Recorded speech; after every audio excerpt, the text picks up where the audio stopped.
అనంత శ్రీరామ్ గురించి రీసెంట్‌గా మీరు చేసినటువంటి కొన్ని కామెంట్స్ బాగా వైరల్ అయ్యాయి. హ్మ్. ఏదైతే కర్ణుడు గురించి మాట్లాడారో మీరు, కర్ణుడి విషయంలో మీరంత రియాక్ట్ అవ్వాల్సిన అవసరం ఏంటి గురూజీ? ఎందుకు రియాక్ట్ అయ్యానంటేనమ్మా, అసలు అనంత శ్రీరామనబడే వ్యక్తికి కర్ణుడి గురించి ఎంతవరకు తెలుసు? గుడ్డొచ్చి పిల్లనెక్కిరిచ్చిందని ఒక సామెత ఉంది. ఏం తెలుసమ్మా కర్ణుడి గురించి? అంటే ఆహ్, ప కౌరవుల సైడ్ ఉన్నాడనా? లేకపోతే దుర్యోధనుడికి స్నేహితుడు అయ్యాడనా? వత్తాసు పలికాడనా? నోటికొచ్చినట్టు మాట్లాడేశారు. కర్ణుడు ఏమిటమ్మా? పాండవ సంతతి, కుంతీదేవి పుత్రుడు, సూర్యభగవానుడి తేజస్సుతో ఉదయించినటువంటి ఆ కిరణం అది.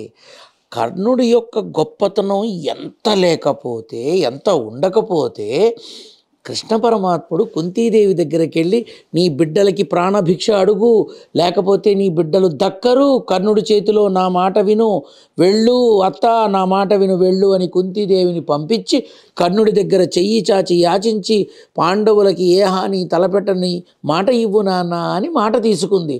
అప్పుడు కర్ణుడు అన్నాడు, తల్లి నీ ధర్మాన్ని నువ్వు నిర్వర్తించావు, నా ధర్మాన్ని నేను చెప్తున్నా విను, స్నేహానికి మాట ఇచ్చాను కాబట్టి ఆ స్నేహమే నాకు ముఖ్యం, అయినా నువ్వు అడిగావు కాబట్టి చెప్తున్నా, ఆ జన్మాంతం పాండవుల తల్లిగా కీర్తింపబడతావు, పాండవుల తల్లిగా కీర్తింపబడతావు.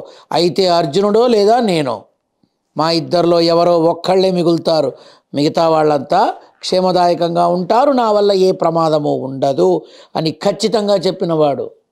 అంటే ఇప్పుడు కర్ణుడు ఎవరు? పాండవుల సంతతేగా. కృష్ణ పరమాత్ముడు కుంతీదేవికి ఎందుకు చెప్పాడు? కృష్ణ పరమాత్ముడు తలుచుకుంటే కర్ణుడిని నిరోధించలేడా? కర్ణుడి చావుకి 64 కారణాలు అని సామెత ఉంది. ఎందుకు వచ్చింది? వాణ్ణి అడుగడుగున హింసించి కృషించి నశించిపోయే విధంగా శాపభ్రష్టుణ్ణి చేసేశారు. ఎందుకని? అతను గనక నిలబడితే ఎవరమ్మా ఎదురుండేది? సరే, ఇది పక్కన పెట్టు. కృష్ణ పరమాత్ముడు ఎందుకు మాయారూపంలో వెళ్ళి కర్ణుని చేయి చాచి యాచించాడు? కవచకుండలాలని ఎందుకు?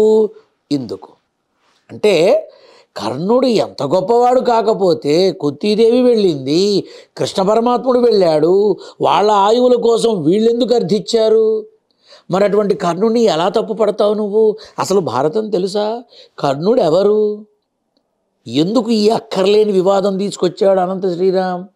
ఇప్పుడు నేను మాట్లాడుతున్నాను, దుర్యోధనుడు నిలబడి కర్ణుడికి గనక ఆ స్థానం ఇవ్వకపోతే అసలు కర్ణుడి యొక్క జీవితం బయటికి వచ్చేదా? బయటికి వచ్చింది నా బిడ్డ అని కుంతీదేవికి తెలిసింది కాబట్టి తన గర్భానికి శోకం కలుగుతుందని మొదటి రోజు నుంచే కంటి తడబెట్టింది. రాధేయుడు రాధేయుడు రాధేయుడు. ఏమిటమ్మా, సూతసుతుడి కింద నలువ అర్హత లేదందువా అన్నారు. అంటే సూతసుతుడని ఆ అనంత శ్రీరామ్ నోటికి వచ్చినట్టు మాట్లాడాడు అనుకోవాలా? అంటే కులం తక్కువ అని చెబుతున్నావా నువ్వు? ఎంత తప్పమ్మా!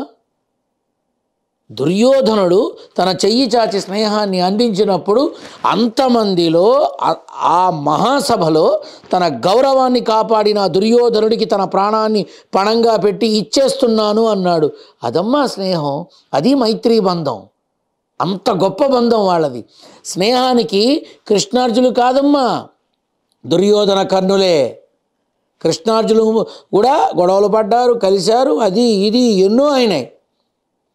సుభద్రని పెళ్లి చేసుకునేటప్పుడు నువ్వు సాయం చెయ్యవా అని అడిగిన దాఖలాలు ఉన్నాయి.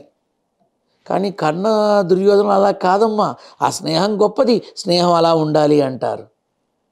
అటువంటిది అంత గొప్ప ఆ పాత్రని ఇప్పుడు నేను ఒక్కటి అడుగుతాను, నందమూరి తారక రామారావు గారు ఖచ్చితంగా చచ్చి స్వర్గానే ఉండుంటారు, ఇంకెక్కడ ఉండరు ఆయన. అటువంటి వ్యక్తి కర్ణుని యొక్క పాత్రని బాహ్య ప్రపంచానికి ఎందుకు చూపించారు? చెడ్డవాడైతే ఒక్కటి అడుగుతున్నా, మరి దానవీర సూర కర్ణ అని పేరెందుకు వచ్చింది? దానవీర సూర ధర్మరాజు రాలేదు, దానవీర సూర దుర్యోధన రాలేదు, దానవీర సూర శ్రీకృష్ణ రాలేదు. ఈయనకెందుకు వచ్చింది? అతి పరాక్రమవంతుడు, పరాక్రమశాలి, అపరదాన కర్ణుడు. ఏదమ్మా హద్దు ఆ మనిషికి? అందుకని తనని అనునిత్యం ఏదో ఒక జగన్నాటక సూత్రధారి తనని నమ్మిన వాళ్ళని భక్తవత్సలుడు ఖచ్చితంగా కాపాడతాడు అంటానికి పాండవులే నిదర్శనం. వాళ్ళని కాపాడుకోవడానికి అన్ని వైపుల నుంచి ఉన్న శస్త్రాస్త్రాలన్నిటినీ తుదముట్టించాడు కర్ణుడి దగ్గర నుంచి. లేకపోతే గెలవగలరా? జయించగలరా?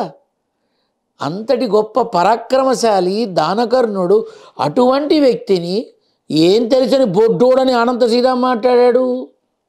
నేను ఒక్కటే మాట్లాడుతున్నానమ్మా, సినీ రంగాన్ని పాలు తాగి రొమ్ము గుద్దడం కూడా కాదు, రొమ్ము కోసినట్టుగా మాట్లాడాడు. ఎంత తప్పమ్మా? ఈనాడు సినిమాల్లో ధర్మం అవహేళన అవుతోంది, ధర్మం దారి తప్పుతోంది, ధర్మం వెక్కిరించబడుతోంది అంటున్నారు. మరి మొదటి నుంచి ఏమయ్యావు నువ్వు? మరి ఎవరో వద్దమ్మా, నువ్వు రాసిన పాటల భాగవతం ఏమిటి? అంతా భూత పురాణమేగా. ఎన్ని పాటలు రాశావు? స్త్రీ యొక్క అంగాంగాల్ని వివరిస్తూ ఎన్ని పాటలు రాశావు? నువ్వు రాశావుగా యమదొంగలో, ఈ యంగు యమ ఎగరేసుకో నన్ను కుమ్మేసుకో నా పిండాకుడు. ఏంటమ్మా ఆ పాట? ఎంత చండాలంగా ఉందమ్మా. యమధర్మరాజు ఎవరమ్మా?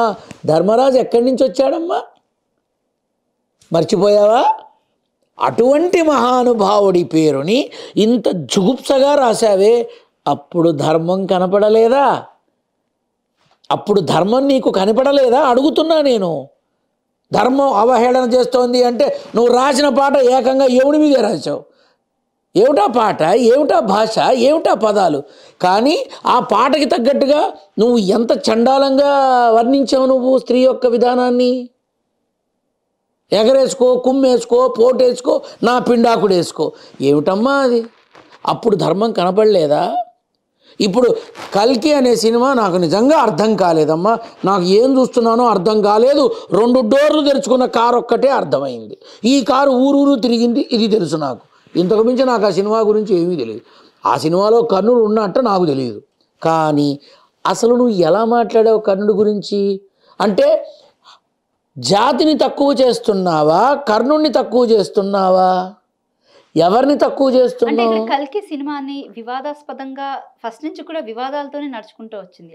ఆ సినిమా గురించి అయితే ప్రత్యేకంగా ఆ కర్ణుడు పాత్ర గురించి మాత్రం సినిమా పరంగా మాత్రమే మాట్లాడుతున్నారు. ఏమన్నా డబ్బులు పెండింగ్ ఉన్నాయేమో,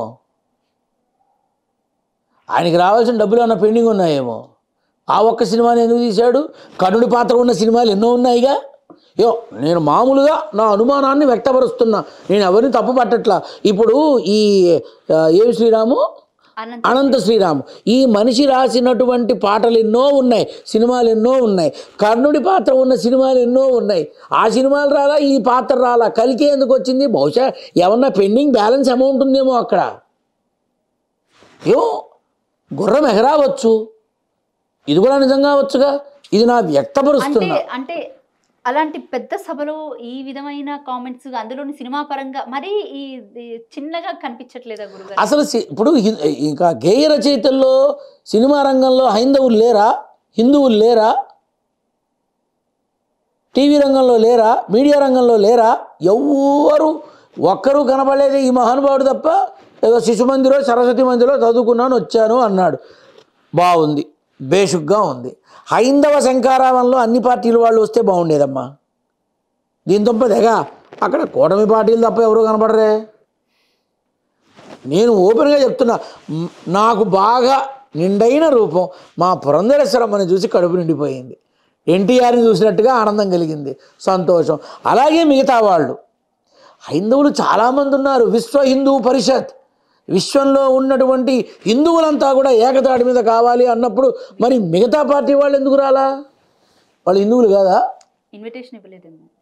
ఇన్విటేషన్ ఇవ్వలేదు. ఎవరిచ్చారమ్మా? వాళ్ళకి వాళ్ళుగా వచ్చారు, వాళ్ళకి వాళ్ళుగా ట్రైన్లు, బస్సులు, బండ్లు, ఈ ఎడ్ల బండ్లు ఎన్నో వెచ్చుకొచ్చారని ఓకదంపుడుగా కొడుతున్నారు కదా అందరూ. వాళ్ళకి వాళ్ళే వచ్చారుగా. ఇన్విటేషన్ వాడికి కావాలి అక్కడ. నేను ఒక్కటి ఆశించానమ్మా, హైందవ శంకారావం అనగానే నిలువెత్తు కటౌటు మా కళ్యాణ్ బాబుది ఉంటుందేమో ఇలా శంఖం పట్టుకొని అని అనుకున్నాను. ఆ ఎత్తులో మా కళ్యాణ్ బాబుది కనపడలేదు, కానీ లుంగీ పైకి ఎత్తిన మా game changer Ram Charan cutout కనబడింది నాకు. ఇదే హైట్లో అక్కడ మా కళ్యాణ్ బాబుది ఉంటే బాగుండు. నేను కళ్యాణ్ బాబు ఫ్యాన్స్ అనుకుంటావేమో, అస్సలు కాదు. సనాతన ధర్మం కోసం మొదటి అడుగు వేసిన వ్యక్తి కాబట్టి చాలా అభిమానం. దుర్గమ్మ మెట్ల దగ్గర నుంచి తిరుమల కొండ దాకా సనాతన ధర్మం కోసం తను ప్రతిసారి చెప్తూనే వచ్చాడు.